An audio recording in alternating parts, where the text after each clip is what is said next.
Quiet on set. Speed. And action. I know it was you, Fredo. You broke my heart. You know how to whistle, don't you? You just put your lips together and blow. Welcome to the Foot and Friends on Film podcast, discussing everything about cinema. Now here's your host, Nick Baylor. What's in the bar? Houston, we have a problem. You can't handle the truth. I'm not what she said. You're crazy. Welcome to the official podcast of Foot and Friends on Film.com, where we discuss everything about cinema. I'm your host, Nick Mailer.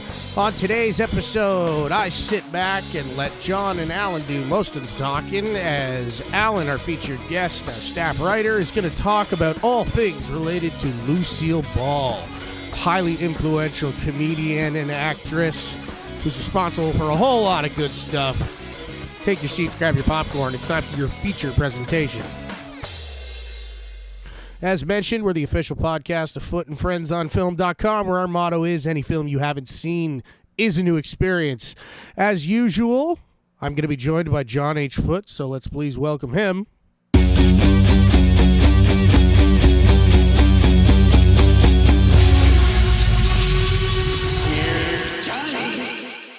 But our featured speaker today, please welcome Alan Hurst.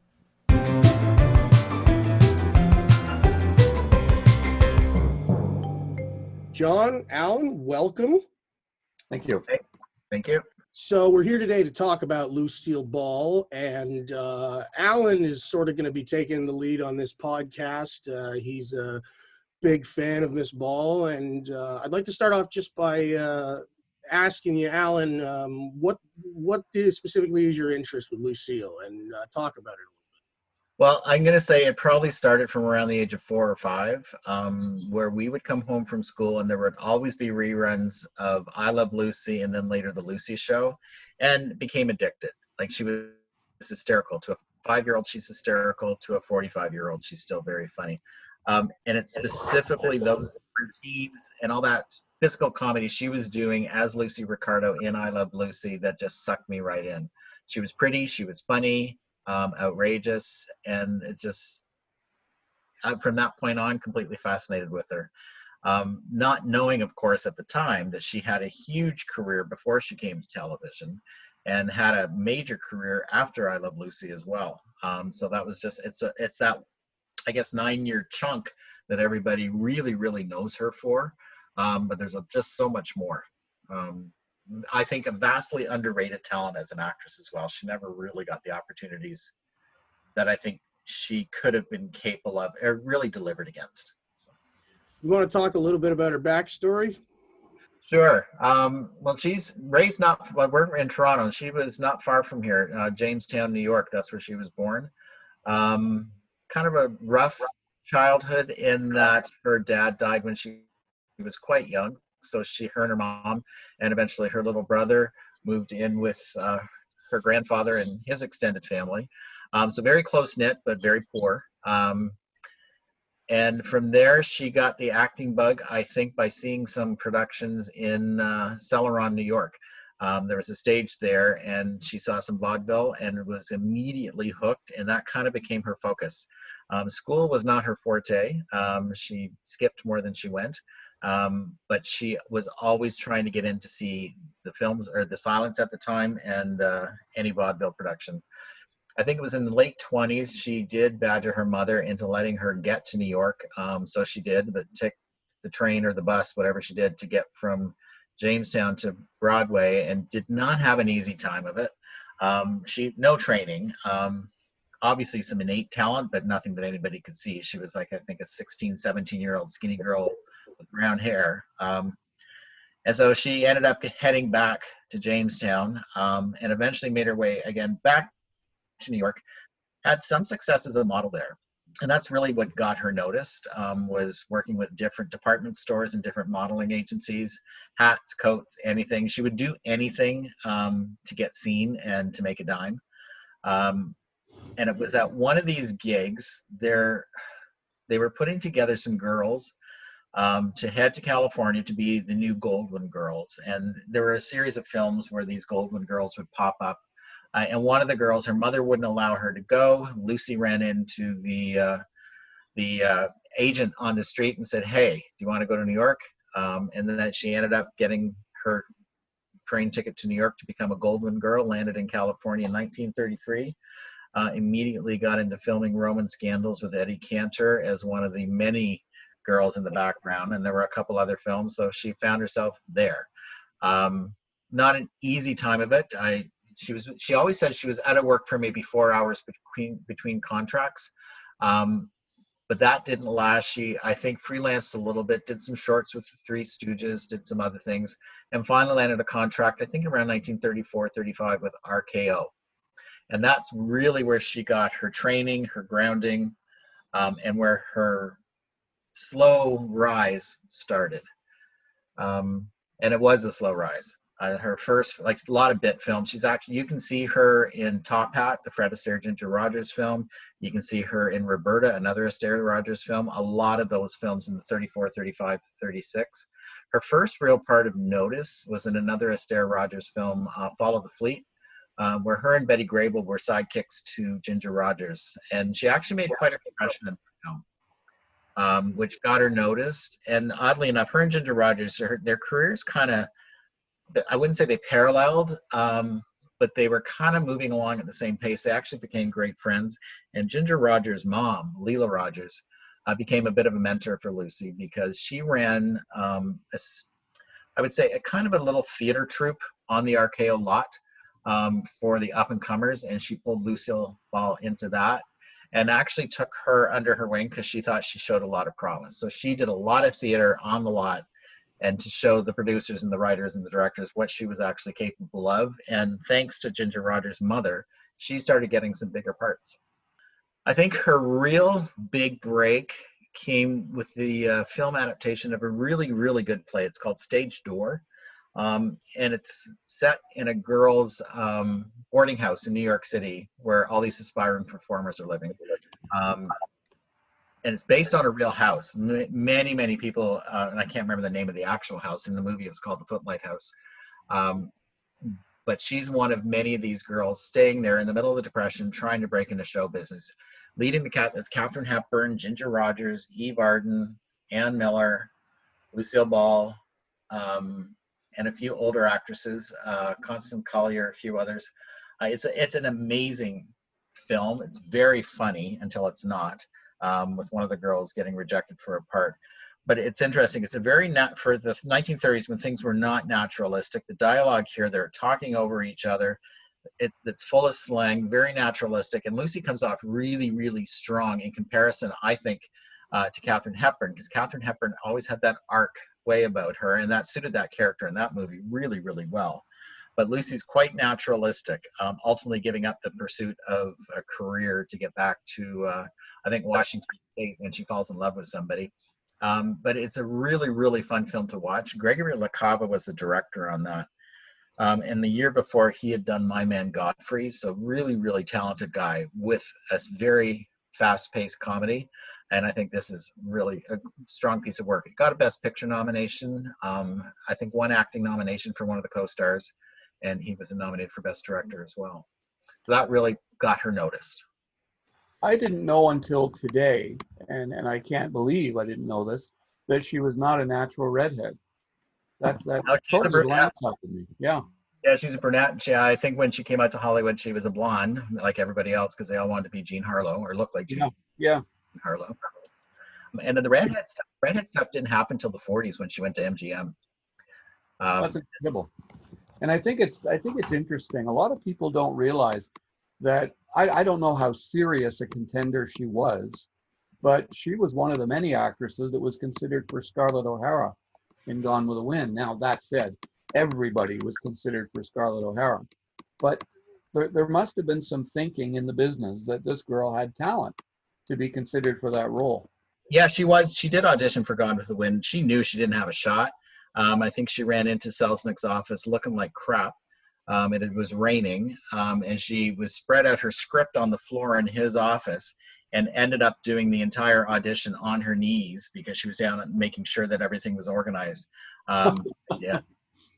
So she knew she had blown it. But yeah, she was under consideration for it. So, and 1939 was actually a good year for her, because she'd come off stage door. She got there's two films. One's called The Affairs of Annabelle, and one is called Annabelle Takes a Tour. It was meant to be a series. It just didn't happen. It was about this starlet and her press agent and all the shenanigans that he pushed her into to get noticed.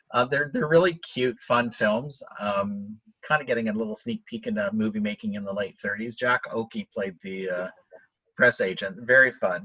But then she got a whack of B films in 1939. And she basically ended up, she was known around RKO as Queen of the Bees by that point. And one really, really strong film that year, and I think it's one of the best films in 1939, it's called Five Came Back. And it's kind of a predecessor for all the 70s disaster films. It's a group of very disparate people getting on a plane to head, I think they're heading to Panama. Storm comes, they crash land in the jungle, and hence the title. Only, I think they start with 12 and only 5 of them end up coming back. She actually played clearly the prostitute role in it and shunned by the other characters. Again, a very natural performance in comparison to what some of the others were doing. And the arc of her character through the movie is interesting because she does befriend one of the what turns out to be an orphan guy, and the pilot takes a liking to her. It's a really strong, tense little movie. If you haven't seen it, you should. John Farrow directed it, Mia Farrow's dad. Really, really good film. He made about 25 or 26 films in the 40s, Alan. Can you talk about which of the pictures in the 40s you considered to be her best? Yeah, there are a couple at RKO. Dance Girl Dance. It's a Dorothy Arzner film that didn't really do much at the time. She got some terrific reviews. Her and Maureen O'Hara, they play two dancers. One aspiring to be a ballet dancer and Lucie's character realizing what her talents were, so aspiring to be a burlesque dancer. It was interesting, very pre-feminist film, and it suddenly got this amazing reputation. Well, not suddenly, it's grown over the last 4 or 5 decades, to the point Criterion's releasing it actually this month. It's a really, really good movie, and she's the reason for it because she nails that character. Like, this character has no qualms about going after what she wants and no illusions. It's a really, really strong performance. It's one of the few performances where I think you look back and think, okay, why didn't she get an Oscar nomination for that? Because that's in the supporting category that year. Really, really strong. Another great film of hers in the 40s is The Big Street, based on a Damon Runyon tale. And his movies are very quirky with all these fun characters who kind of lived and existed around Broadway in the 30s and 40s. Some of them forming the basis for the characters in Guys and Dolls later. But she plays an absolute bitch in this movie. She is the girlfriend of a mobster, and he takes a whack at her, and she falls downstairs and is crippled.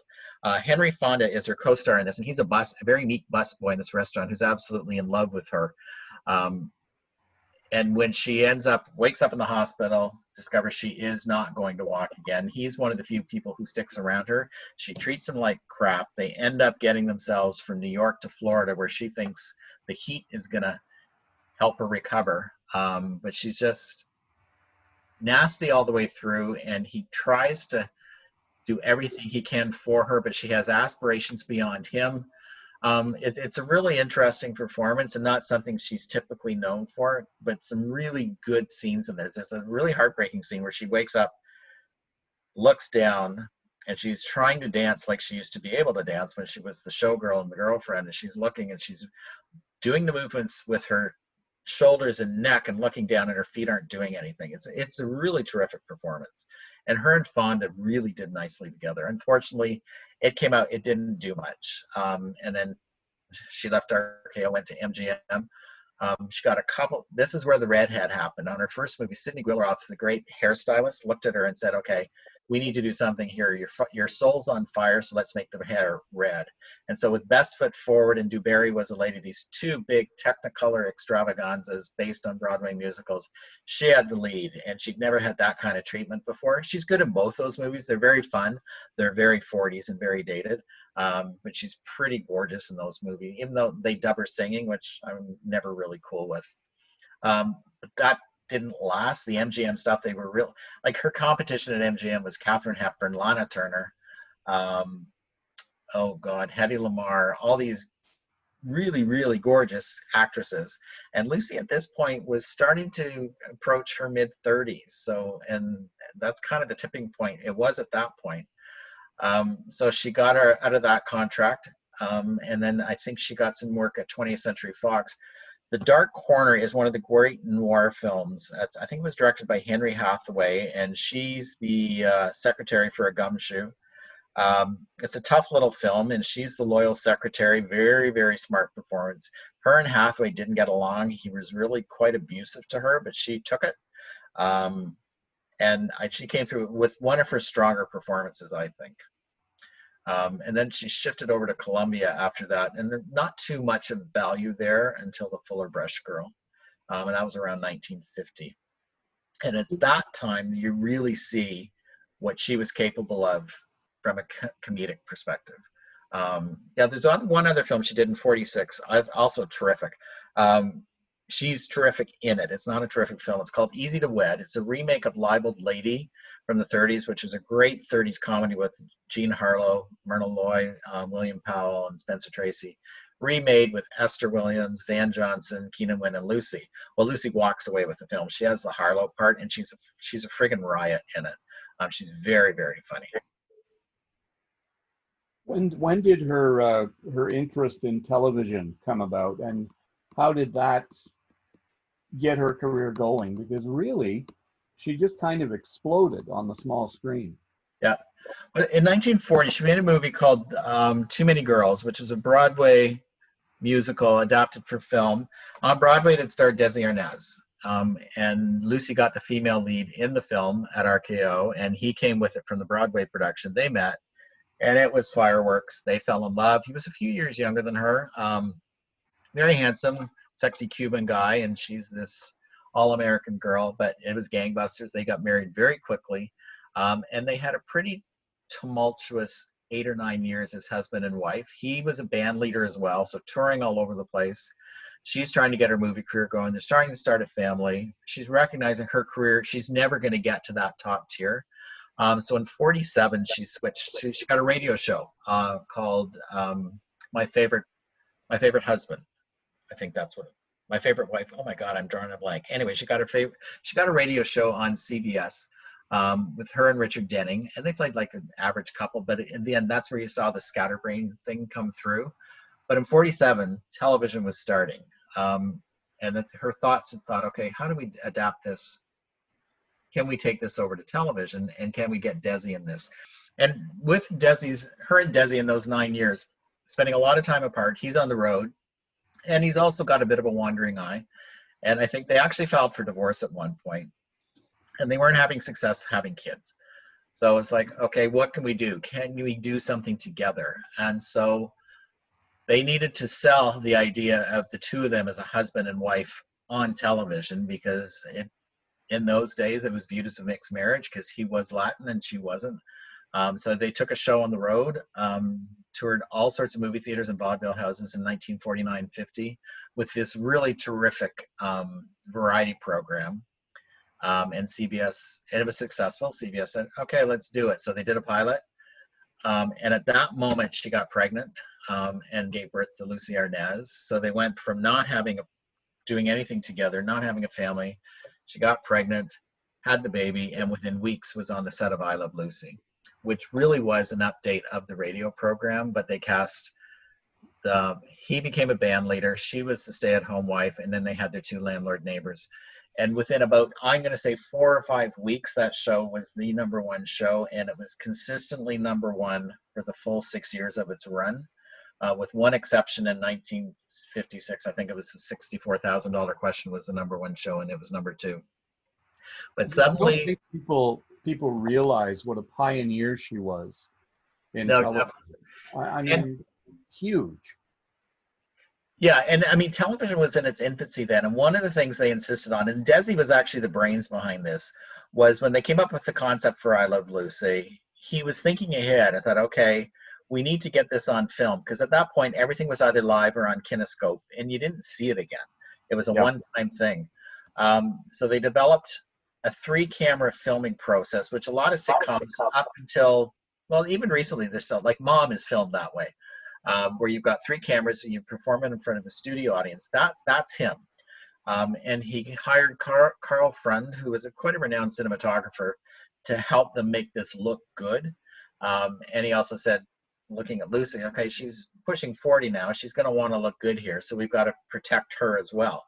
So that's how that whole process was born. And the fact that's why we have reruns and things got into syndication. And that's why 60, almost 70 years later, we're still watching I Love Lucy.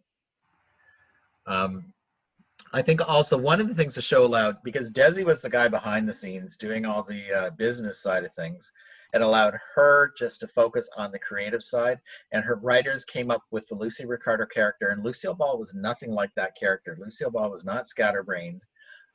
She wasn't particularly funny on her own. She could be witty, but it was a whole different kind of wit than Lucy Ricardo. But they gave her believable situations that she was able to execute like nobody else has ever been before or since. She got a lot of training from Buster Keaton. When she was at MGM and they weren't working, her and Keaton and another director would go sit in an office and just talk. And Keaton showed her how to do things, what to do, the timing, and she just sucked it all in, and she was able to excel at that. And I mean, there are classic episodes of that series that I think people of a certain age, you mentioned Vitamina Benjamin, you mentioned the Brown Derby, you mentioned the grape episode, you mentioned the eggs, everything. You know exactly what we're talking about because those episodes are iconic. And those 4 actors, like Lucy definitely was the lead, I would say, followed by Vivian Vance as Ethel. But you got to give those other 2 actors credit as well, because being straight men, they were ideal. And you mentioned those episodes that are iconic and remembered to this day. The minute you mentioned it, my head goes back to the scenes. I think the grape stomping is probably what I think of when I think of Lucille Ball. To me, a comedian has to have a degree of fearlessness. They have to just dive in and make it work. And she remains the single most fearless female comedian I've ever seen. Nobody was willing to do what she did. And she did it so effortlessly. And you're absolutely right. I watched her interviewed many times on Johnny Carson and other late night shows. And she was nothing like her character. She was smart, she was urbane, she was intelligent. Lucy Ricardo was absolutely a creation, but her gifts as a comedian, again, I'm not sure have ever been fully appreciated. She was a genius of a comedian. Mm-hmm. Yeah, she really was. And I think the interesting part of is a whole different time, right? Because I mean, there were only 3 networks, so the impact of that show was just phenomenal. And I don't think they knew how big they had become. And it wasn't until I think they went to New York in around 1954, and it was chaos. It was like the Beatles had shown up. Yeah. They literally couldn't move.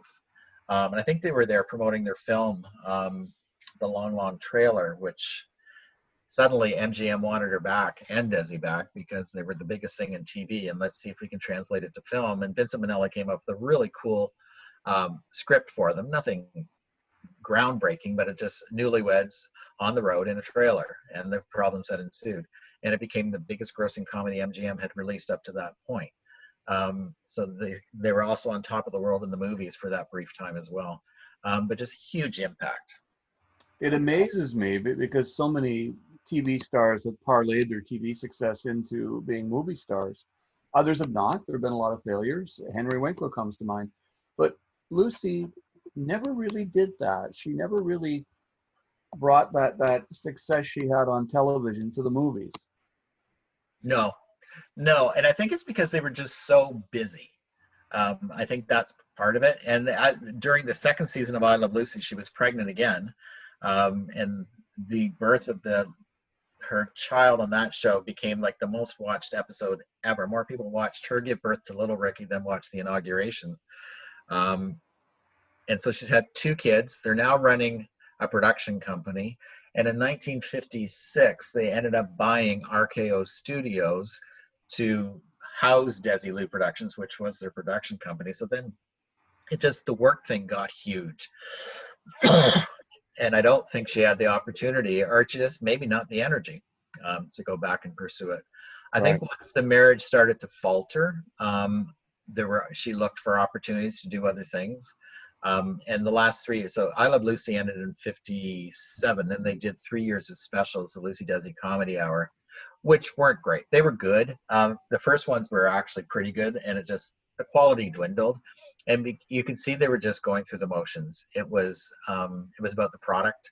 It wasn't about, it was about churning out the product and fulfilling the commitment. You could see that they're not happy with each other at the end of that, which was really ironic. They did all this for the perfect reason, to be together, and then it exploded, and it actually tore them apart because he was sucked into the whole business side of things. They now had 2 kids, and unfortunately it didn't end well. I think they were divorced in 1960 officially, and very traumatic for all of North America, the fact that they're the most happy wed couple on television were suddenly divorced. And she bore the brunt of that. I think it was around that time she did one of her better films. Like, she did The Long Long Trailer. They did a really bad film together called Forever Darling, and it's not a very good movie, and they readily admitted that as well. But 1960, she paired up with Bob Hope. She had filmed with him a couple times before in some decent movies, and she was actually one of Bob Hope's better partners because I think she could hold her own with him. But this one, they're both playing middle-aged. It's called The Facts of Life, and they're playing middle-aged couple. They've been married no, they haven't been married. She's married to somebody else. He's married to somebody else. They don't really like each other. They're part of the country club social set, and they end up through circumstance. A whole group of them are going on vacation, and they're the only 2 who end up going. And they don't like each other, but suddenly they start seeing some positives in each other, end up falling in love. And basically the whole movie is about these 2 married people trying to have an affair with each other that really never gets consummated. So very adult for the time, and really something different for both of them. But I think it's one of her best performances. You can see that she's slightly bitter. Her husband's got a bit of a gambling problem. She's not happy. He doesn't pay her a lot of attention. And she's it's interesting that came right after the divorce, and I think everything she was probably feeling came out in that character. It's a really strong performance. The other thing she did in 1960, she went to Broadway. She had done a little bit of stage work, but suddenly they built a whole musical around her called Wildcat, set in the Texas oil fields. It wasn't great. Good score. Lucy wasn't a singer, but you listen to that cast album, and it's a hell of a lot of fun. It's so much fun. And she carried the show. Once she saw, though, that the audience was reacting better when she pulled in a few Lucyisms, I think she kind of went a little too far with that. But she also realized, okay, this show's not working. I got to do something here because I'm going to put all these people out of work if this doesn't run. It ran for about 5-6 months. She got very, very sick while she was doing it. She was completely run down. She had filmed The Facts of Life, the divorce, and then she uprooted herself to New York, and her body kind of said, I'm done. And that was it. She remained really active through the 60s in television. When I Love Lucy went off the air, it seemed to me, and I know there's years in between, but almost at once, there's quite a few different sitcoms that she got involved in, playing a variation of the Lucy Ricardo character. Yeah, after the Broadway thing, she took a bit of a break. She filmed another movie with Bob Hope called Critics' Choice, which isn't very good, although she's pretty good in it, again, based on a play. But she was running Desilu by this point. Desi had sold his shares to Lucy, so she was now officially a businesswoman and running the shop. And that's not something she knew how to do, so she had to learn that. And I think this is where you see the Lucy character also change a little bit, because there's a certain toughness that comes into it. That she didn't have to worry about that side. Now suddenly she was it. And they needed a product. So that's where the Lucy show came from. It was initially going to be a 1-year thing. just to keep the stockholders at bay. But of course, it went right into the top 10. It was a decent sitcom, a lot of fun, some more great routines. There's one scene with her stilts in a bunk bed that is priceless from season 1. Multiple, and that carried through. Vivian Vance came back as a co-star. It ran for 6 seasons. 3 seasons set in the East where she's rooming with Viv and they each have kids because they're one's widowed and one's divorced. And then suddenly a huge change in format where she shifts the character to California and works in a bank. But it's an opportunity for a ton of guest stars to come through. So anybody who she'd ever known or liked her was coming through that set. She had John Wayne, Carol Burnett, Bob Hope, Jack Benny, everybody was on that show. It made absolutely no sense week after week that these guest stars were walking into that bank, but who cared? There was something really fun in all of those episodes.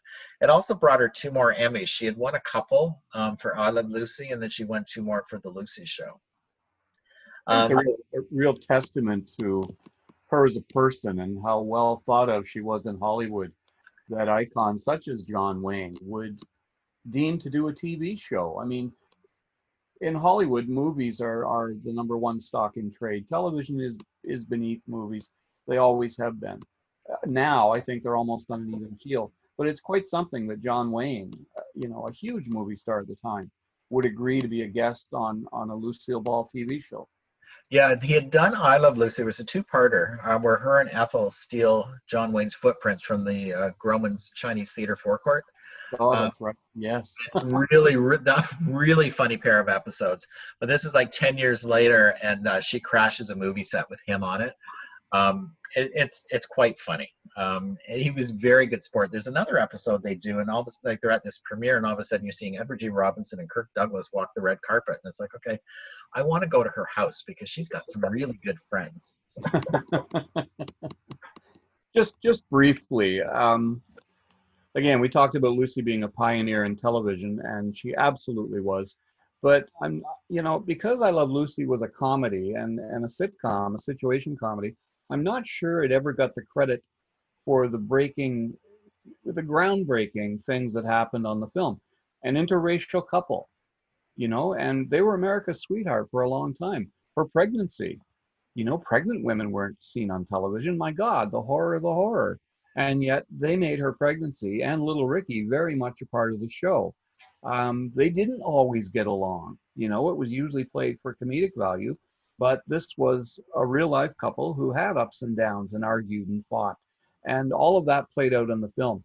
And I'm not sure that, again, Lucy's revered and beloved and looked on as a god in television land, but I'm not sure she's ever been given the credit creatively for what she accomplished on I Love Lucy. Yeah, I think she did. I honestly do think she got the credit.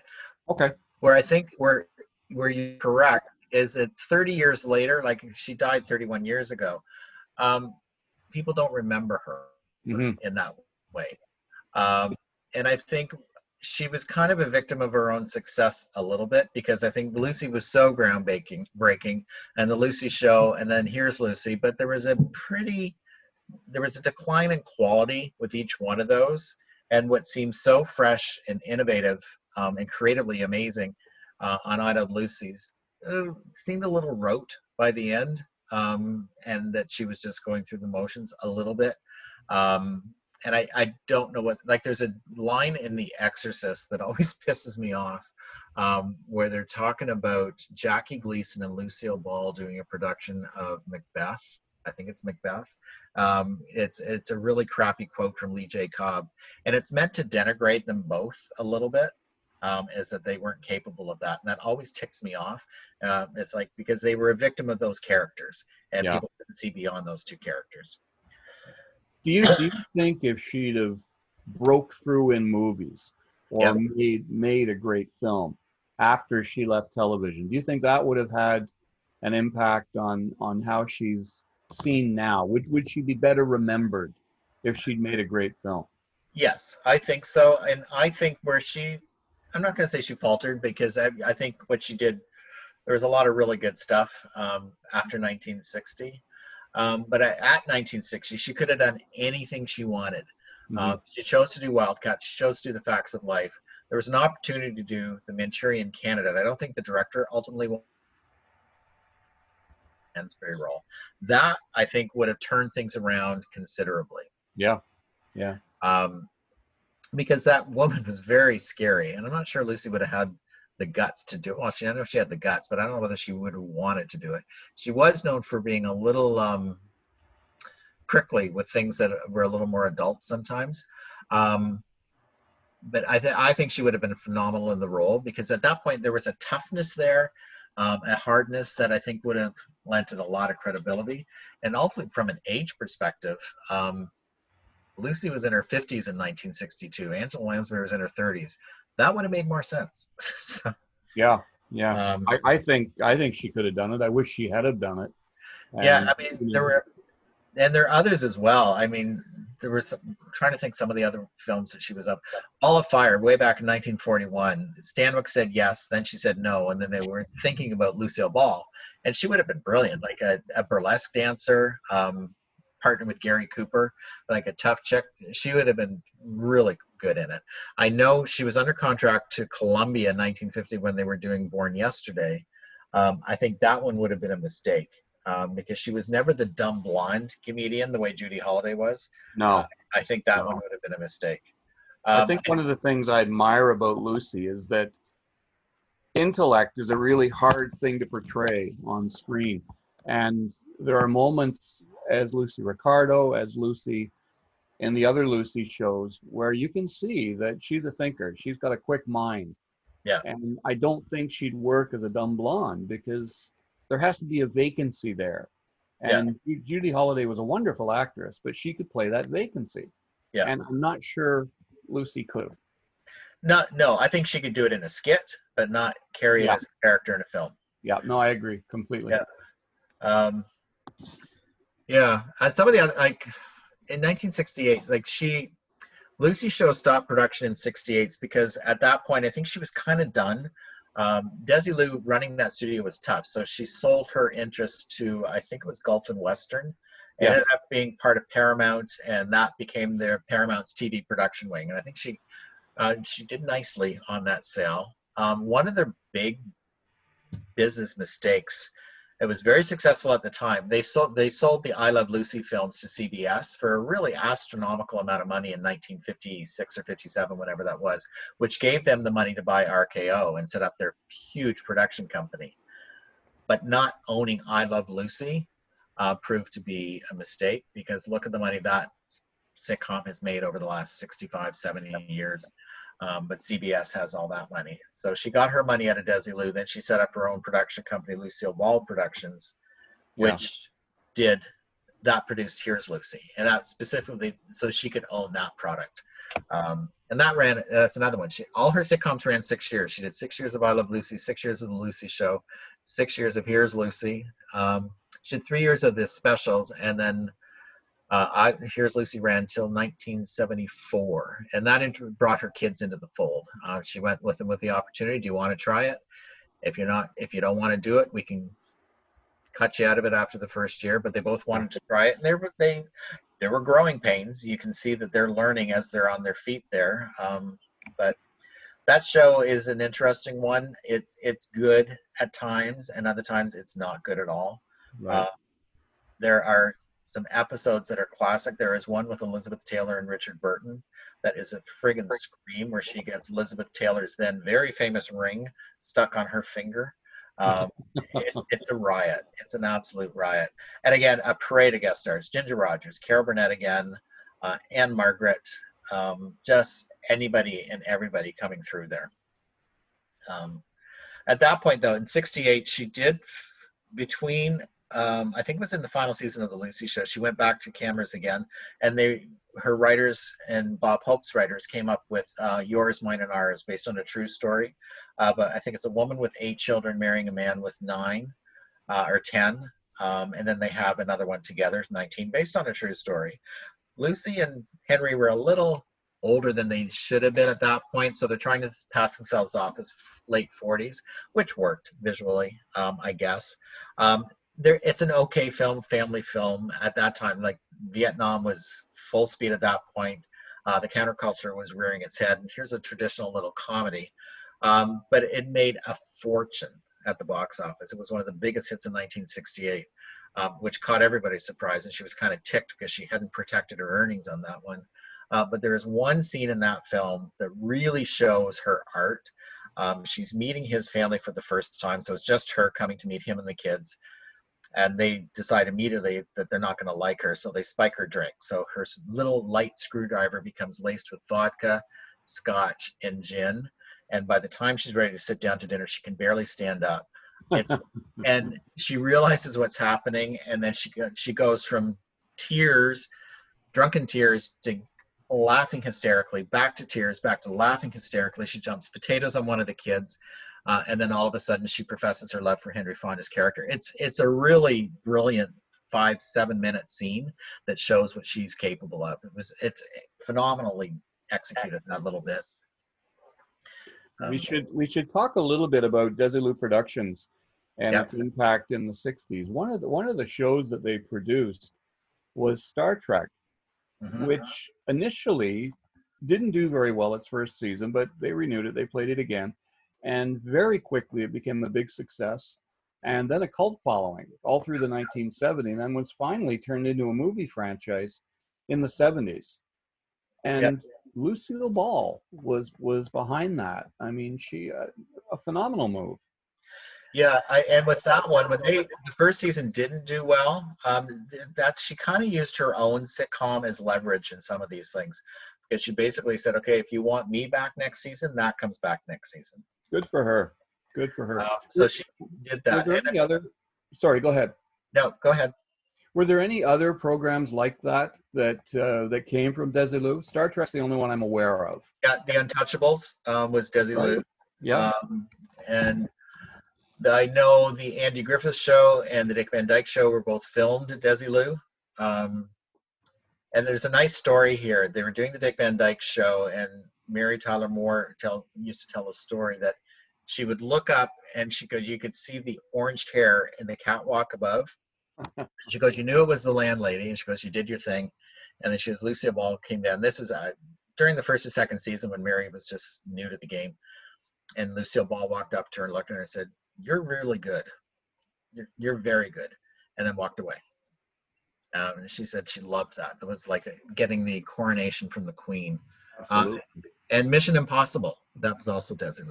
Okay, so all big hits, you know? Yeah, major hits. Yeah. Yeah, and I think, but the business side, I think, really took a toll on her. She had a reputation by that point. She was tough. And not unfair, but just tough. She did not suffer fools gladly. If you didn't know your lines, God help you. If you weren't hitting your mark, God help you. And she would be standing there. There's a story, and Joan Rivers used to tell it. She was guested on an episode. They didn't have the right prop, and she said, you need to go here, go to this storage closet, third row over, halfway down, you'll find it on the right-hand side. She knew where the fucking props were. So it's just that level of detail. But there was another very famous episode. Joan Crawford was guest starring on the Lucy show, and it wasn't going great. Joan, not the most secure person at the point, was drinking a little too much. And I think it almost sent Joan into rehab by the end of the week, because Lucy had no patience for it. You had to be on from the rehearsal period forward. I mean, they put those shows together in basically 4 or 5 days. Yeah. You didn't have time to deal with somebody like that, right? So. And I think her professionalism, a lot of it came from being a woman in a man's world. Yep. You know, television and the movie industry was pretty much ran by men back in those days. Women might be the box office success, Liz Taylor, Marilyn Monroe, but they weren't in charge. No. And Lucy, within television, was very much in charge. Well, you look at the other example, like Carol Burnett had her husband behind her. Yeah. So she could do what she did. and he did the tough stuff. And Lucy had that in the 50s, but not in the 60s. And Mary Tyler Moore had Grant Tinker to do the tough stuff, and she could do what she did on camera. And as soon as she lost that, she had to do it, and that's where the reputation came from. Yeah, I was there's other couple of other things I wanted to touch on, and it's the film career. So after Yours, Mine, and Ours, I think deep down, Lucy always wanted to be. She wanted to be a big movie star. She wanted to be Betty Davis. She wanted like that level of fame, Ginger Rogers. Yes. Although she was far beyond them in terms of fame by that point, she didn't have that movie star cachet. And Mame came along in the early 70s, which was a book in the 50s, became a play with Rosalind Russell, then a big hit film with Rosalind Russell, then they adapted it into a musical in 66 with Angela Lansbury, another big hit. And Lucy saw it and decided she wanted it. She had been up for Hello Dolly, and I think she would have been better in Hello Dolly. I think she could have really pulled that one off. Mame, it came a little too late, I think, but Warner Brothers and her, they bought it with her in the lead. Lansbury was out, Lucy was in. She broke her leg just as they were about to start filming in 1972. She was skiing in Aspen and got rammed by some kid, and she broke her leg. So she lost a year. And that year really kind of hampered her agility. I mean, she was in her 60s at the time, breaking your leg skiing. Like, you're not going to bounce back right away. George Cukor was set to direct. He left the production, I think, to go direct Travels with My Aunt. And they brought in Gene Saks, who had directed the Broadway production. Ended up, if it had happened 15 years before, I think she'd have been fine, but she was just a little too old at this point, and they made some really bad decisions in terms of how to photograph her that didn't play well, and how to record her. Like, Mame didn't need to be a great singer, because Mame was a character who drank and partied all the time, so she didn't have to sound like Julie Andrews, but she did have to be able to carry a tune. Lucy could carry a tune, but not with a score that big. And I just think a lot of bad decisions all the way along. It was an old-fashioned film, came out at the wrong time, and the way they photographed her was it was a crime. Whoever made that decision, whether she was involved in those decisions, I don't know. But you see what she's doing. Like, there's some really good scenes in the film. Like, there's a fox hunt where she's on a horse and it goes awry. There's a scene with her roller skating through a department store. Really cool stuff that she's pulling off. But then it's just some of the other stuff is just like, you're looking at it, it's like, what the hell were they thinking? Yeah. I remember seeing it in I think it was, you'd remember better than I would, probably the Odeon in Oshawa. Yeah. And for months, you'd been reading about Mame, Lucille Ball in Mame. And Rona Barrett used to publish a magazine called Rona Barrett's Hollywood. Yeah. And she would have an Oscar spotlight as we got close to the Oscar nominations. And she was predicting, despite the critical community being very split on what they thought of the film, they were predicting an Oscar nomination for Lucille Ball. And I went to see the film after reading that, and 20 minutes in was thinking, are they kidding? Are they serious? They think she's going to get an Oscar? And I loved Lucy, not to the level you did and do, but I certainly admired her as a comedian.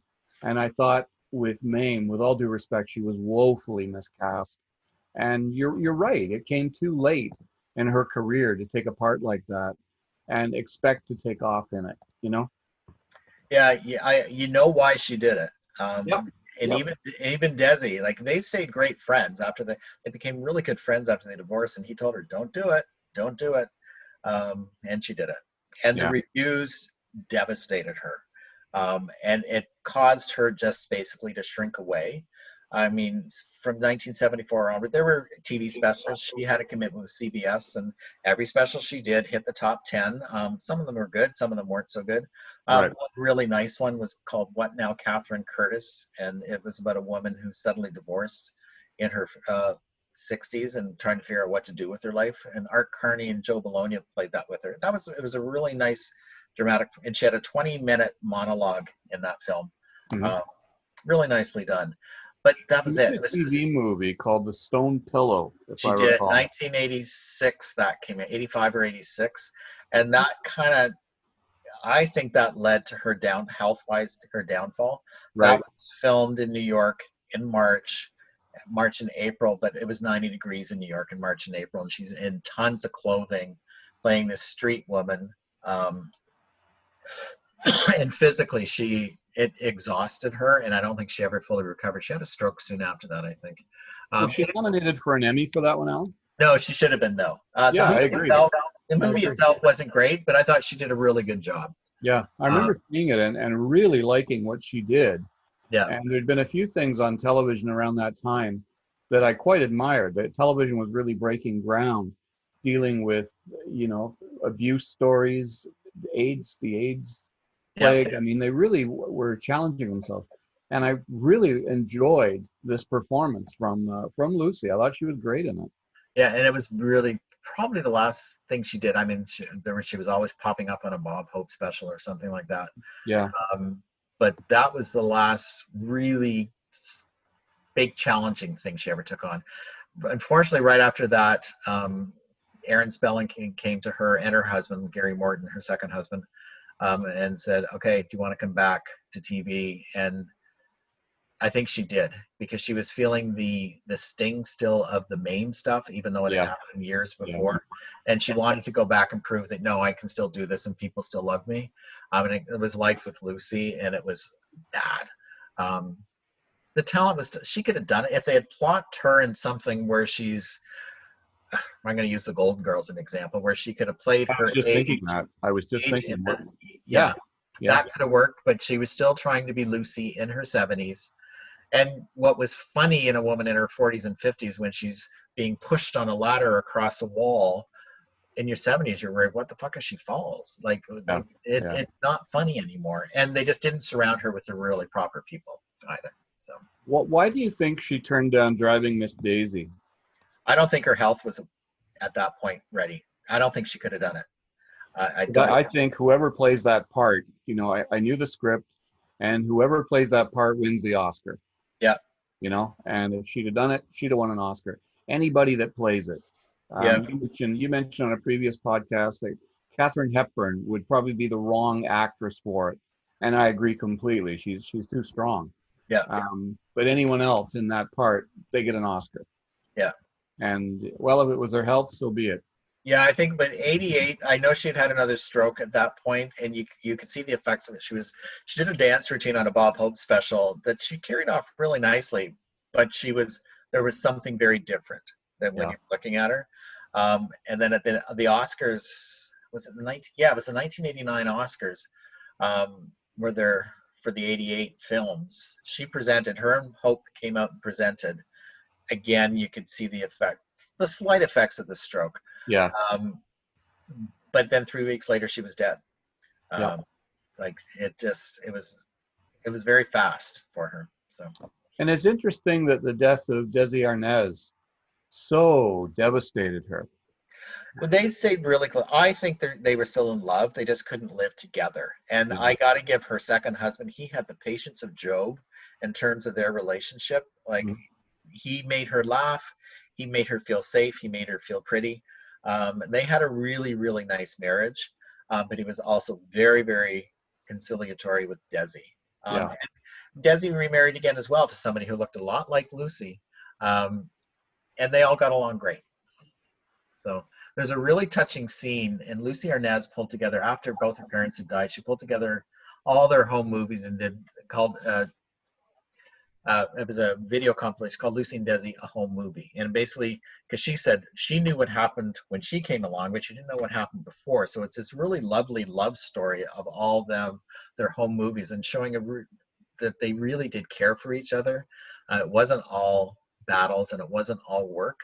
It won an Emmy for Best Documentary that year, but there's a really lovely scene at the end where they're at Lucy Arnaz's house with her and her husband and their kids. Lucy and Desi are in the pool with their grandkid, and they're singing, and the kids splashing in the water, and they're just kibitzing with each other. And it's like, it brings a tear to your eye, because it's like, oh my God, like it's them, but old. Yeah. And still happy. Yeah. So I wonder if we could talk briefly about the actresses who have followed her, that one, remind us of her, have her courage and fearlessness as a comedian, and we're very likely inspired by her. And the first one that always comes to mind for me is Madeline Kahn.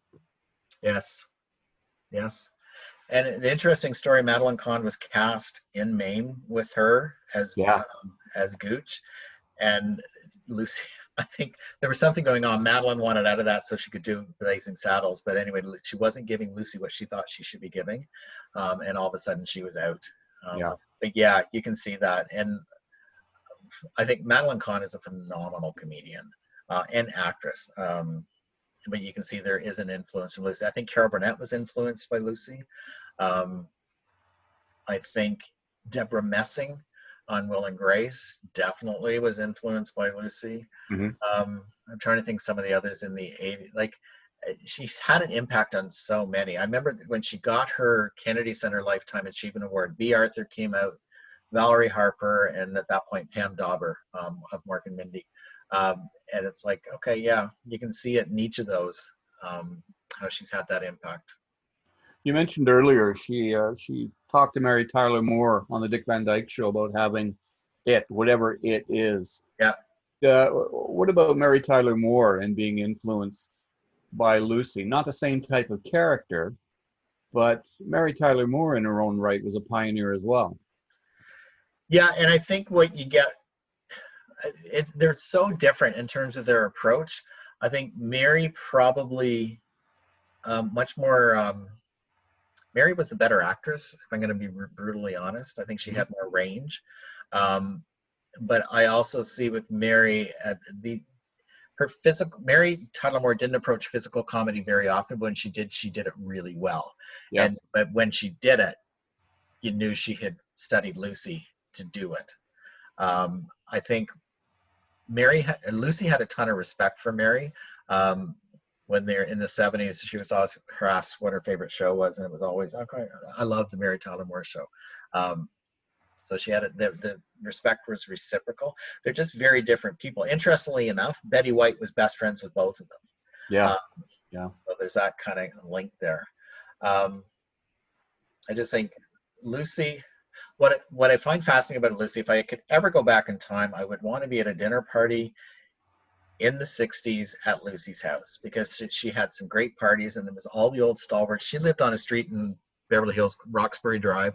Her next door neighbor on one side was James Stewart, on the other side was Jack Benny. Agnes Moorehead was across the road. Rosemary Clooney's down the street. And I was like, okay, that would be a great street to be a party on. It would, just to sit there, because they would watch. But it was they just walk all over to each other's houses. Like, it was a normal street. It's like, okay, we're having a barbecue. Come on over, kind of thing. Yeah. There was no pretense about her. And she kept her family around her all the time. Her cousin became one of her producers. She had the same assistant for years, the same driver for years, the same gardener for years. She loved her games. She used to go play backgammon and Scrabble. And there was a light that was bothering her in the kitchen. And she put a coffee can over the light bulb to diffuse the light a little bit. And that light bulb, or that coffee can, was still there. So, okay, you're living in Beverly Hills, but you got a coffee can covering your light bulb. There is right now a movie in various stages of development and about to start shooting, where Lucy will be played by Cate Blanchett, which I think is a terrible choice. That's just me. And I think the right choice would have been Jessica Chastain, who is a brilliant actress, a brilliant comedian, and I think she would channel Lucy's spirit right into the performance. What are your thoughts on the movie, and who do you think should have been cast as Lucy? I almost think you've got to go unknown. I don't know. Cate Blanchett, she doesn't look like Lucy, and you've got to have a certain look, I think, that to actually pull it off. And she's Australian. And it's just, there's a huge disconnect there. Jessica Chastain, I think that could work. I'm not sure. It's so hard, but I never would have thought you could put Renee Zellweger and make her believable as Judy Garland. And all of a sudden she did, and it's like, she's phenomenal. So I think it's who you've got behind the scenes pulling this together and what they're going to bring out of the talent. It's really tough to say. Everybody used to say, like Deborah Messing, they did on Will and Grace this year, they did a salute to I Love Lucy, and she looked like Lucille Ball, but she's not Lucille Ball. She's not in that caliber. You need a real actress. I don't know.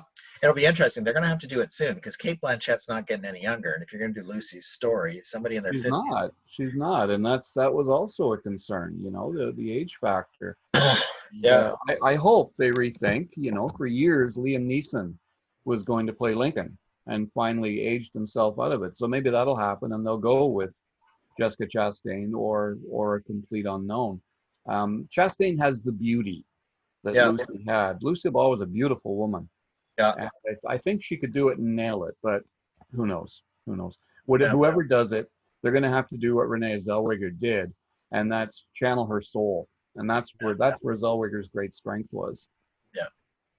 Well, I do have hope for the film. I think Aaron Sorkin's supposed to be doing the screenplay, but the kids are supportive, and those kids are very protective. Yes. Of their parents' legacy. So that gives me hope. So. In the time we've got left, we should briefly talk about her children. I always thought Lucy Arnaz was a wonderful actress.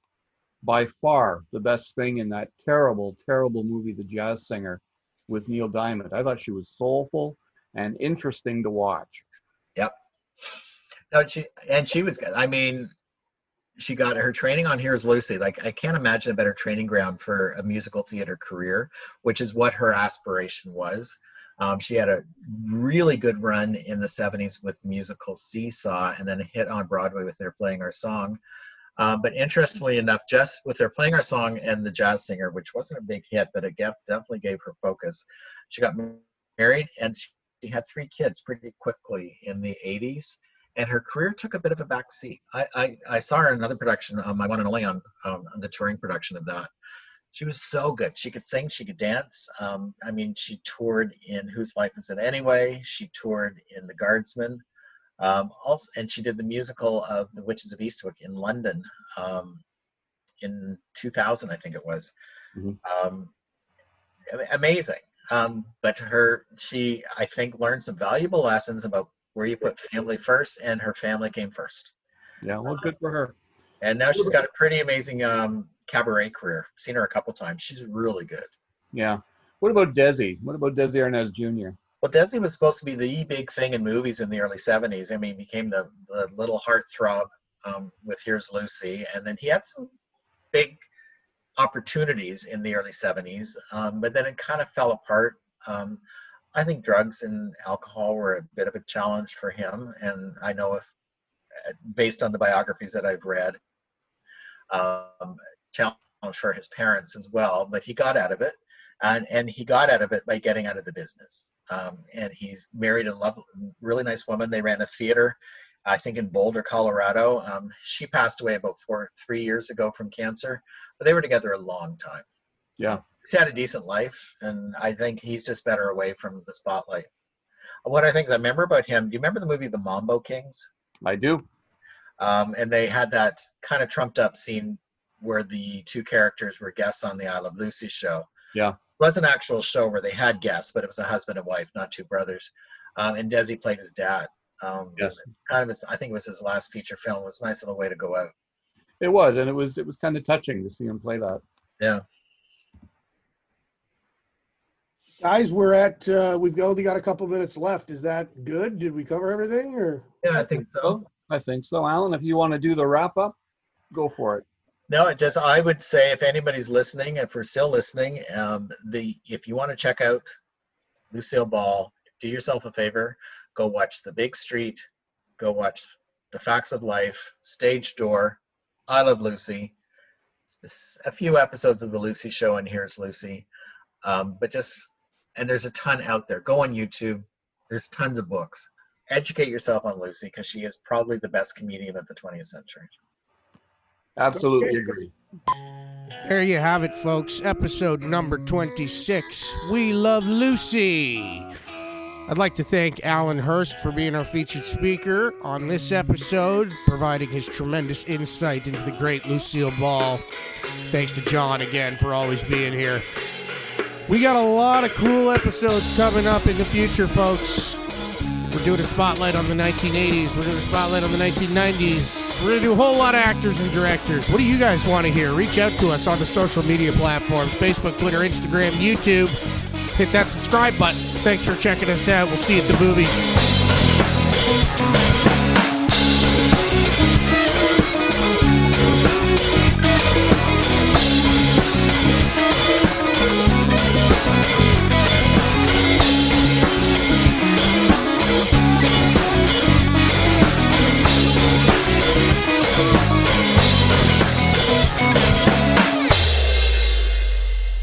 And cut.